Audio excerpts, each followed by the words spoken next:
F'deċiżjoni storika l-Qorti Internazzjonali tal-Ġustizzja kkonfermat li l-bidla fil-klima hija tema li tmiss b'mod ugwali lil bnedmin kollha. Id-deċiżjoni tenfasizza l-obbligu legali tal-istati biex quddiem il-kriżi klimatika jevitaw ħsara ambjentali u jħadnu responsabiltajiet tagħhom skont il-liġi internazzjonali. Malta kienet fost il-132 stat membru tal-Ġnus Magħquda li taw l-appoġġ tagħhom lir-riżoluzzjoni u li waslet għal din l-opinjoni konsultattiva mill-Qorti Internazzjonali. Ma' TVM News il-kap eżekuttiv tal-Awtorità Maltija għall-bidla fil-klima Abigail Kutajer fissret id-deċiżjoni bħala suċċess.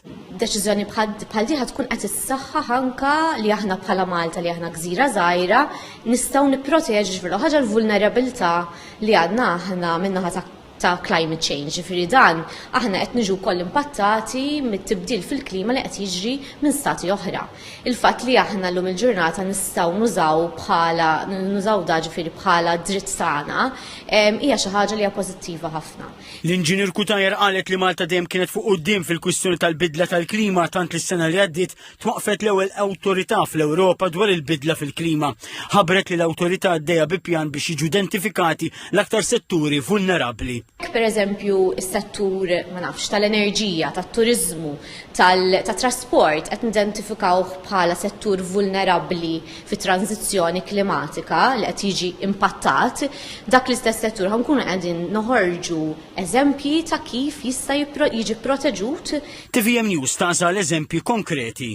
Per eżempju, qed nieħdu settur tal-bini, eżempju qed ngħid, li huwa vulnerabbli għall-klima, għat-tranzizzjoni klimatika, speċjalment bini li huwa fl-erja kostali tagħna, irdu naraw li l-infrastruttura li qed tiġi ppjanata ħatkun qed tkun lesta biex ma tkunx suscettibbli għal floods, per eżempju.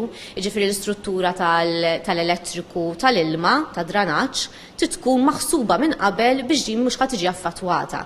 Fis-stqarrija d-Deputat Prim Ministru Jim Borg faħħar id-deċiżjoni tal-Qorti Internazzjonali u fissirha bħala mument deċiżiv li jikkonferma mill-ġdid is-sem importanti ta' Malta fid-diplomazija klimatika u fil-liġi internazzjonali f'dawn l-aħħar 30 sena.